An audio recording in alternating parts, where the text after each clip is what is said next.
மழை மேகங்கள் சூழ்ந்த ஒரு மதிய நேரத்தில் ஸ்வாதி அவளுடைய பாட்டியின் பழைய பொருட்கள் இருக்கும் அறைக்குச் சென்றாள். அங்கு அவள் சூரிய ஒளியில் மின்னும் ஒரு தேநீர் குவளையை காண்கிறாள். ஸ்வாதி ஆர்வமாக அந்த குவளையை கழுவி அதில் தேநீர் நிரப்பி குடிக்க ஆரம்பித்தவுடன் திடீரென வண்ணமயமான விசித்திரமான சூழல் அவளை சூழ்கிறது. அடுத்த நொடி அவள் கண் விழிக்கும் போது அவள் பண்டைய கால எகிப்து நாட்டில் இருக்கிறாள். அங்கு அவள் எகிப்து ராணி கிளியோபாட்ராவை சந்தித்தாள்.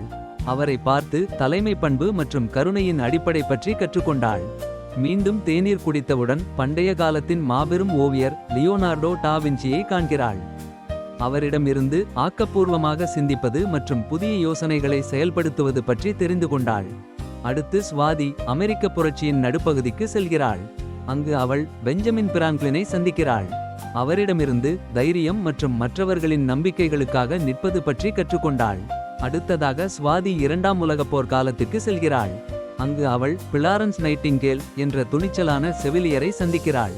அவரை பார்த்து கருணை மற்றும் பிறருக்கு உதவுவதன் முக்கியத்துவத்தை பற்றி அவள் கற்றுக்கொண்டாள். இறுதியாக ஸ்வாதி ஒரு எதிர்கால உலகில் தன்னை கண்டாள். ரோபோக்கள் அவளை வரவேற்றது.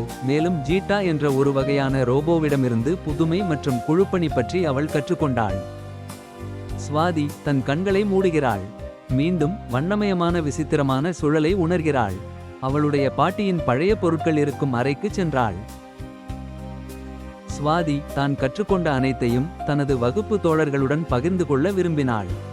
கடந்த காலம் மற்றும் எதிர்காலம் பற்றி அவள் கூறும்போது அனைவரும் ஆர்வமாக கேட்டறிந்தனர்.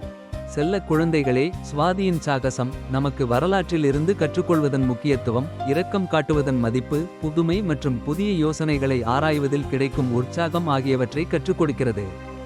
வரலாறு என்பது படிக்க வேண்டிய ஒன்று மட்டுமல்ல, நம் அன்றாட வாழ்வில் கடைபிடிக்க வேண்டிய மற்றும் கற்றுக்கொள்ள வேண்டிய ஒன்று.